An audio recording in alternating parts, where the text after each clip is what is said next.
una sa lahat. We need to love one another. Kailangan pag-ibig eh. Hindi yung swapang ka, at pera tinatago mo, hindi mo share. Yun lang, we need love eh. Ang nawala sa atin kasi parang gusto natin maging swapang atin na lahat. I mean, sometimes, you have to realize hindi naman tayo mayaman na country. Mga kapatid, alas 5:30 na. Ito na mga bumabanderang balita. State of National Calamity, Pilipinas na ilalim ni Pangulong Marcos sa State of Calamity dahil sa pinsala ng Bagyong Tino at sa posibleng pananalasa ng parating na Super Typhoon. Strike 2, dating DPWH Secretary Manny Bonoan pinakakasuhan na naman kaugnay sa iba pang manumalyang flood control project sa Bulacan. BIR versus BGC Boys, mga dating engineer ng DPWH na sina Alcantara, Hernandez at Mendoza, sinampahan na reklamong tax evasion.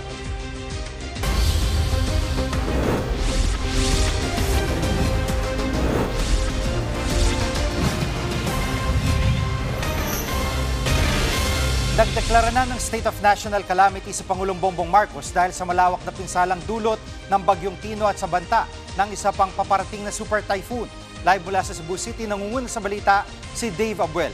Dave, ano ang epekto ng pagdedeklara ng State of Calamity, partikular dyan sa Cebu? Ang State of National Calamity, mas mabilis na makakapaglabas ng pondo ang iba't ibang ahensya ng gobyerno para sa mga apektado ng sakuna.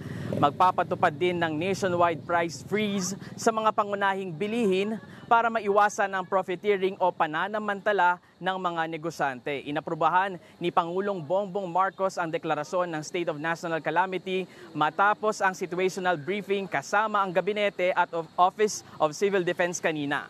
Sa ngayon, nagbigay na ng 760 million pesos na financial assistance ang Office of the President sa mga apektadong lugar. 50 million pesos ang ilalaan dito sa Cebu. Pakinggan natin ang pahayag ni Pangulong Bongbong Marcos. I approve that we will declare a national calamity because ilang regions na yan. There will be almost 10 regions, 10-12 regions that will be affected. So pagka ganun karami, ganun ang scope, then we will really have to, then it is a national calamity. So that gives us quicker access to some of the emergency funds. At Dave, kumusta ang operation dyan ng mga rescue teams dyan sa Cebu? Jiggy, kanina inakyat namin ang sitio Tagoon sa barangay Sapangdako dito sa Cebu City. Isang pamilya ang nalibing ng buhay sa pagguho ng lupa noong kasagsagan ng Bagyong Tino. Mano-manong pinapala ng mga rescuer ang kinatatayuan ng bahay ng pamilya Llevado. Nakuha riyan ang mag-asawang si Misael at Alicia Llevado. Na-recover din ang kanilang panganay na anak na si Lawrence. Pero hanggang ngayon, patuloy pang hinahanap ang 20 anyos na bunsong si Kyle. Kwento ng mga residente, malakas ang hangin at ulan nang marinig nila si Alicia na pinalilikas ang mga bata. Pero bago pa man sila makalabas ng bahay ay gumuho na ang lupa. Pinuntahan din namin ang Sitio Comon na isa rin na nakaranas ng matinding baha. 13 ang namatay roon at dinala sa punerarya. Nakatakda silang iburol sa gym ng barangay. Jiggy, sa ngayon, malaking bahagi ng Cebu City ang wala pa ring tubig at kuryente. Yan muna ang latest, balik sa'yo. Yan po ulat ni Dave Abuel live mula sa Cebu City. Nasisilip ngayon ang mga palpak umanong flood control project sa Cebu kasunod ng matinding pagbahang dulot ng Bagyong Tino. Live mula sa Talisay, Cebu, nangunguna sa balita si Mon Gualvez. Kapatid, bago natin pag-usapan ng flood control projects, kumusta muna ang sitwasyon dyan? Jiggy, halos na wipe out ang ilang barangay dito sa Talisay City sa Cebu matapos nga ang malawakang pagbaha na dinulot ng Bagyong Tino. Talaga namang bukod sa makapal na putik, nagkalat din ang mga debris na patuloy pang nililinis naman ng mga residente. Maraming sasakyan din dito ang nalubog sa baha.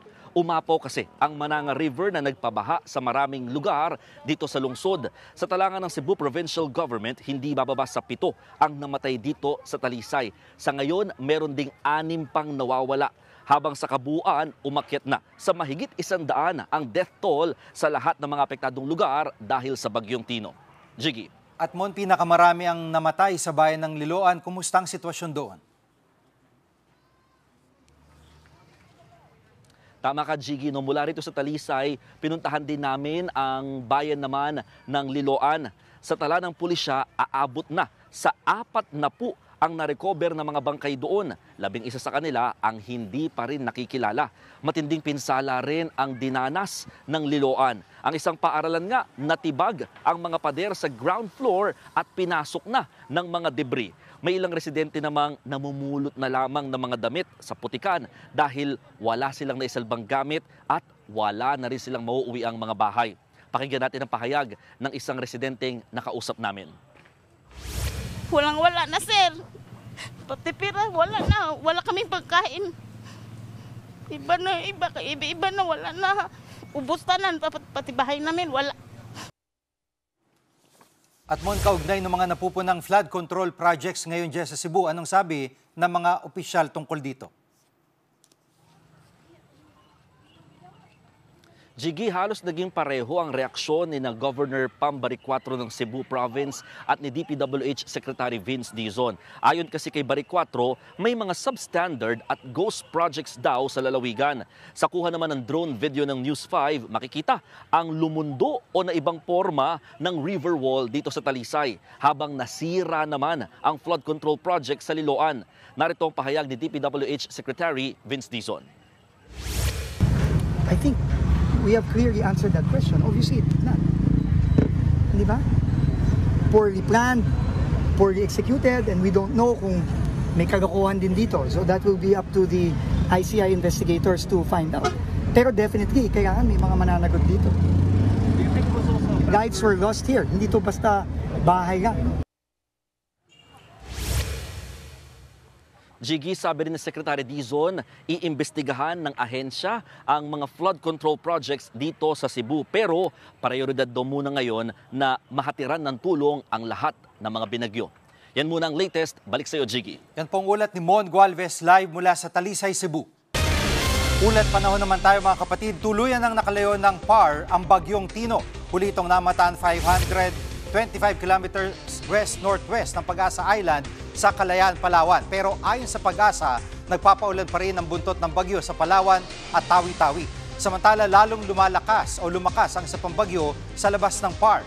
Base sa forecast track, kumikilos ang bagyo pailagang kanluran at posibleng pumasok ng PAR sa weekend. Tatawagin niya na bagyong Uwan. Posible itong maging super bagyo bago maglandfall sa Central o Northern Luzon. Sa ngayon, wala pa itong epekto sa lagay ng panahon. Susunod, dating DPWH Secretary Bunoan kabilang ulit sa bagong batch ng mga pinakakasuhan ng ICI. At binansagang BGC Boys sinahabol ng BIR dahil sa mahigit 1 bilyong pisong di nabayarang buwis. Diyan lang kayo mga kapatid, dapat una sa lahat.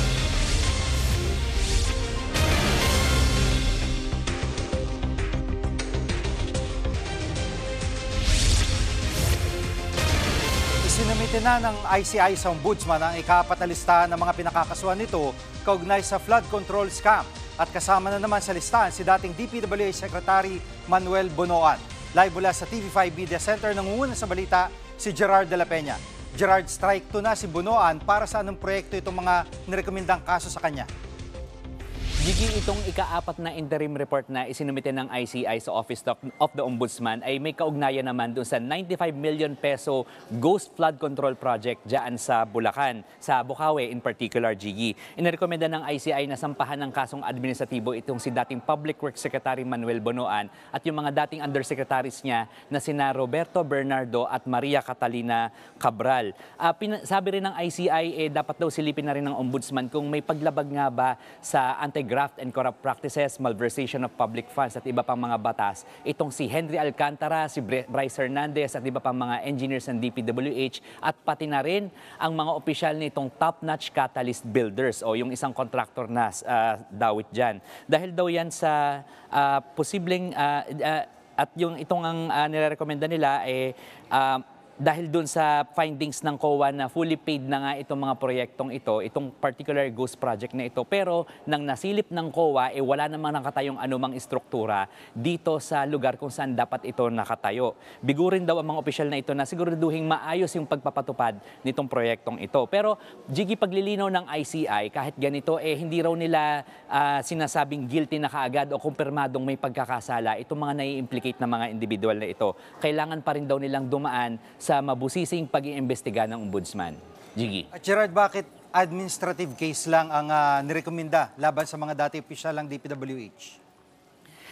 Jiggy, ayon kay ICI Chairman Andres Reyes Jr., kailangan pa raw ng mas matinding ebidensya para mas mabigat ang kasong pwedeng isampa laban dito sa mga opisyal na ito. Okay na rin daw na administrative case yung isampa laban sa kanila dahil kung mapatunayang may pagkakasala sila dito, ang kapalit nito ay they can no longer hold any public office in the future at hindi na rin nila makukuha yung kanilang retirement benefits. Dagdag pa niyan, naniniwala siya na mambabatas talaga yung mastermind dito sa flood control modus na ito. Pero yun nga lang, ang sabi ni Justice Reyes, kailangan daw merong whistleblower na magtuturo nito sa kanila. Pakinggan natin ang pahayag ni Justice Reyes. We need whistleblowers. Kailangan namin mga nagsasalita, na nagsusumbong, nagtuturo. No? Kasi as I said the other day, these are criminal minds. Mga mastermind to. These are planned already na hindi sila mahuhuli. No? So may walang record, walang usapan. At Jiggy, alam mo kanina sa gitna ng press briefing ni Justice Reyes sa amin, bigla na lang siya naglabas ng isang placard na para bang may panawagan siya sa lahat patungkol dito sa flood control scam. Pakinggan natin ulit ang pahayag ni Justice Reyes. We need to love our country. We need to love our countrymen. No, kailangan pag-ibig Hindi yung swapang ka, at ang pera tinatago mo, hindi mo sila share. Yun lang, we need love At Gerard, nagsampa rin ng reklamo ng DPWH kaugnay sa mga pandaraya sa bidding ng ilang proyekto. Anong detalye nito? Jiggy, tama, 2 reklamo ng bid rigging ang isinampa ng DPWH sa Philippine Competition Commission. Laban naman sa 2 construction companies na nauugnay sa mga diskaya. Ito raw dahil doon sa ghost at substandard na flood control projects na matatagpuan dyan sa La Union at saka sa Davao Occidental. Alam mo, kung mapatunayang may pagkakasala ang mga diskaya dito, pwedeng makakolekta mula sa kanila ang PCC ng 3 billion pesos. Yan muna ang latest. Balik sa'yo, Jiggy. Yan pong ulat ni Gerard de la Peña live mula sa TV5 Media Center. Sinampahan na reklamong tax evasion ng BIR ang ilang dating DPWH engineers na dawit sa flood control scandal. Kabilang sa mga sinampahan na reklamo sa DOJ, sina Henry Alcantara, Bryce Hernandez at JP Mendoza na binansagang BGC Boys.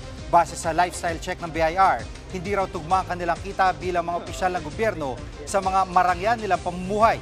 Isa raw sa patunay nito ay ang paglustay nila ng milyon-milyong piso sa kasino. Bukod pa rito, nagmamayari rin sila ng mga luxury vehicles at ilang high-value properties. Dahil dito, obligay sila ng BIR na magbayad ng aabot sa 1.6 billion pesos na tax liability. Noong October 8, nauna nang sinampahan ng BIR ng reklamong tax evasion ang mga contractor na sina Curly at Sara Diskaya. Susunod, dating Congressman Zaldico, posible nga kayang mapauwi sa bansa sa pamamagitan ng extradition. At salin ni na Pangulong Bongbong Marcos at Vice President Sara Duterte, ipinapas sa publiko ng isang grupo. Huwag kayong bibitiw, dapat una sa lahat.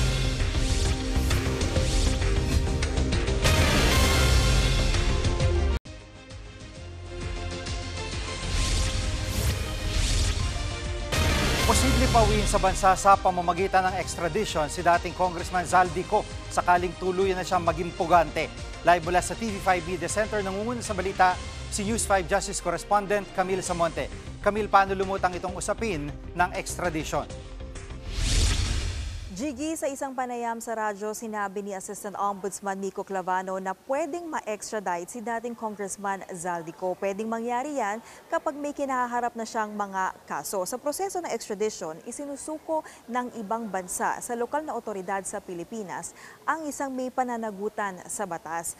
Konting background lamang, Gigi, dito sa mga legal na proseso na kinaharap ni Ko ay pinadalhan na ng utos ng Ombudsman si Ko para nga maghain ng kanyang counter affidavit o yung kanyang kontrasalaysay, pero nang ipadala ng Ombudsman itong order sa kanyang latest registered address ay walang tumanggap nito. Ayon kay Clavano, uusad pa rin ang pag-uusig kay Ko kahit wala siyang isumiting tugon sa mga aligasyon laban sa kanya. Mga kasong graft, malversation at falsification of public documents ang inirekomenda ng ICI laban kay Ko kaugnay sa mga maanumalyang flood control project. Si Ko rin ang sinasabing nagsingit umano ng pondo sa BICAM para sa ilang mga kinikwestyong proyekto. Kapag may nakitang sapat na ebidensya laban sa dating kongresista, iaakyat sa sandigan bayan ng kaso at maglalabas ito ng warrant of arrest laban sa kanya. Pwede siyang ilagay sa red notice ng Interpol, arestuhin at pauwiin sa Pilipinas para harapin ang mga kaso. Gigi, kung matatandaan, ganito rin yung nangyari noon kay dating Negros Oriental Representative Arnie Teves. Mula Timor-Leste, naibalik ng Pilipinas si Teves sa tulong yan ng Interpol para nga harapin ang patong-patong niyang kasong ng pagpatay. Gigi? Camille, may pahayag na ba ang kampo ni Ko kaugnay sa usapin ng extradition? Gigi, hanggang sa mga oras na to ay sinusubukan pa natin kunin yung panig nga ni Atty. Rondayin, ang legal counsel ni Ko, pero hindi na siya nagpaunlak ng panayam. Pero kahapon, sinabi nga ni Rondayin na natatakot si Ko na umuwi sa Pilipinas dahil nga umano sa banta sa kanyang buhay. Itinanggari ng kanilang kampo ang lahat ng mga paratang. Haharap lang daw si Ko sa mga pagdinig kapag wala ng banta umano sa kanyang buhay. Yan muna ang latest. Balik sa iyo, Gigi. Yan ang ulat ni Camille Samonte live mula sa TV5 Media Center. Hinihingi ng Akbayan Party List sa Office of the Ombudsman ang kopya ng mga SALN ni Pangulong Marcos at Vice President Sara Duterte. Ayon sa grupo, dito raw malalaman kung talaga seryoso ang gobyerno na isulong ang transparency sa gitna ng isyu ng korupsyon. Isa rin daw itong hamon kay Ombudsman Boying Rimulya na tugunan ang panawagan ng taong bayan na papanagutin ng mga korap. Hinimok ng akbayan ng publiko at ang iba pang grupo na maghain din ng SALN request. Dahil dati nang sinabi ng palasyo na handa ang Pangulo na isa publiko ang kanyang SALN kung kinakailangan. Nauna na naglabas ang SALN ng mga senador at ilang kongresista. Kami ang inyong mga kapatid sa Balitan at Public Service. Dapat una sa lahat. Abangan niyo po ulit kami bukas dito sa TV5, 1PH, RPTV, True TV, 105.9 True FM.